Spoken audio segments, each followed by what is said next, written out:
آج میرا حرم میں چوتھا دن ہے اور دوپہر میں انشاءاللہ 2 بجے کے بعد ہم عزیزیہ کے لیے روانہ ہو جائیں گے۔ لاسٹ ٹائم جب میں عمرہ پر آئی تھی اور میں نے حرم کا ایک ایک کارنر، حرم سے اندر حرم سے باہر ایک ایک کارنر کو بہت فیل بھی کیا تھا، مطاف کے اندر عبادت کی تھی۔ لیکن جب میں واپس کراچی آئی تو میں نے جب ویڈیوز دیکھے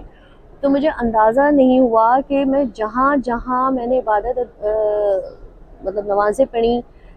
اور جن جن مقامات کو میں نے دیکھا اس کے پیچھے ایک تاریخ ہے۔ اس ویڈیو میں آپ کو مطاف کے اندر اور حرم کے باہر جو آتا ہے وہاں پر میں آپ کو بتاؤں گی کہ وہ مقدس مقامات موجود ہیں، لیکن ظاہر سی بات ہے جب سعودی حکام نے مطاف کو، حرم کو ایکسپینڈ کرا تو وہ ساری نشانیاں ڈیمولش ہوتی گئیں اور اس کی جگہ مطاف کے اندر تو پلرز ہیں لیکن باہر جو ہیں وہ بلڈنگز ہیں۔ تو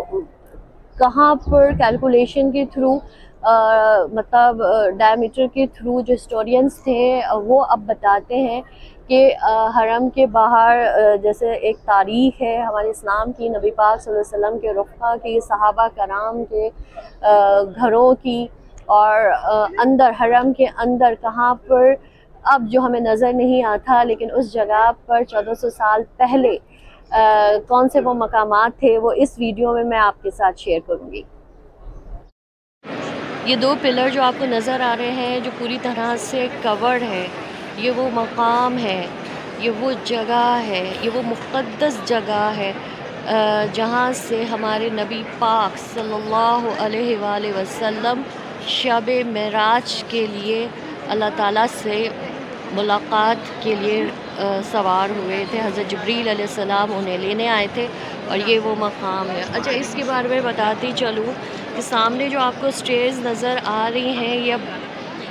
باب الفہد ہے۔ جب آپ مطاف کے لیے اندر آتے ہیں تو باب الفہد کے سٹیئر سے جب آپ سیدھے ہاتھ کی طرف اس سائڈ پر آئیں گے تو یہ والی سٹیئرز کنگ باب العبدالعزیز ہے، ٹھیک ہے۔ اور ان دونوں کے درمیان، ان دونوں سٹیئرز کے درمیان یہ 2 پلر ہیں جس کو کور کیا گیا ہے۔ یہاں پر ام ہانی کا حجرہ ہوا کرتا تھا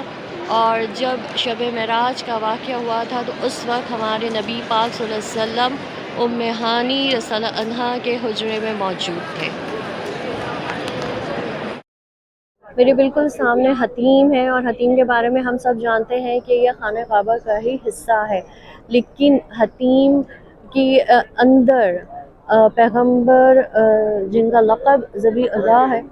حضرت اسماعیل علیہ السلام اور ان کی والدہ بی بی ہاجرہ رضی اللہ عنہا کی یہاں پر قبر ہے، یہاں پہ ان کی قبور ہے۔ اور اس کے بالکل اپوزٹ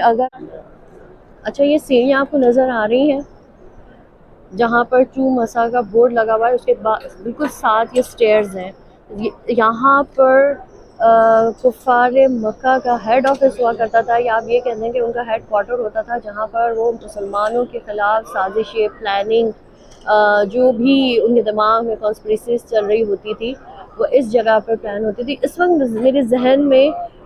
نام نہیں آ رہا کہ اس جگہ کا کیا نام تھا، لیکن یہ وہ جگہ ہے کہ جہاں پر کفار مکہ کا اپنا ایک ہیڈ آفس یا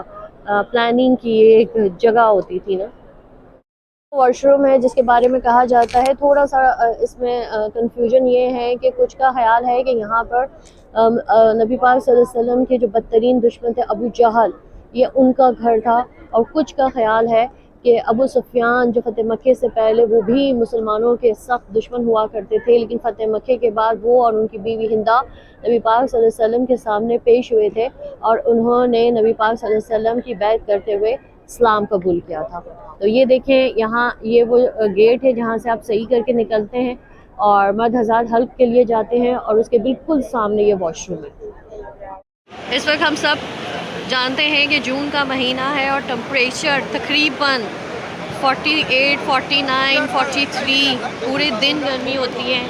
لیکن حجاج کرام کا جو جذبہ ہے وہ کسی صورت کم نہیں ہے۔ ہم سمجھ رہے تھے کہ دن کے ٹائم میں تھوڑا سا رش کم ہوگا، ابھی یہ ظہرین کا ٹائم اختتام پر ہے، تو لوگ لنچ کے لیے نکلے ہیں اور پھر دوبارہ سے حرم میں تشریف لے جاتے ہیں۔ لیکن اس سے پہلے میں آپ کو بتا دوں کہ لاسٹ ٹائم جب میں آئی تھی تو مجھے پتہ نہیں تھا کہ جہاں پر یہ KFC موجود ہے یہاں پر حضرت ابو بکر صدیق رضی اللہ عنہ کا گھر تھا۔ اور میں جب عمرہ پر آئی تھی دسمبر میں، تو میں ان تمام جتنی بھی جگہ ہیں سائٹ سے، حرم کے اندر بھی میں دکھاؤں گی آپ کو، میں نے وزٹ کیا تھا، لیکن مجھے اندازہ نہیں تھا کہ جہاں جہاں میں گئی ہوں اس کی تاریخ کیا ہے۔ تو وہ باب الفہد ہے، ایک طرف باب عبدالعزیز ہے، ایک طرف باب فہد ہے، اس کے بیچ میں یہ بلڈنگ ہے جسے KFC آپ کو نظر آئے گا۔ اچھا، یہاں پر 4th فلور پر بھی اوپر جا کر حضرت ابو بکر صدیق کے نام کی مسجد بھی ہے، وہاں پر بھی نمازیں پڑھی جاتی ہیں۔ تو یہ KFC ہے جہاں پر حضرت ابو بکر صدیق کا گھر ہوا کرتا تھا۔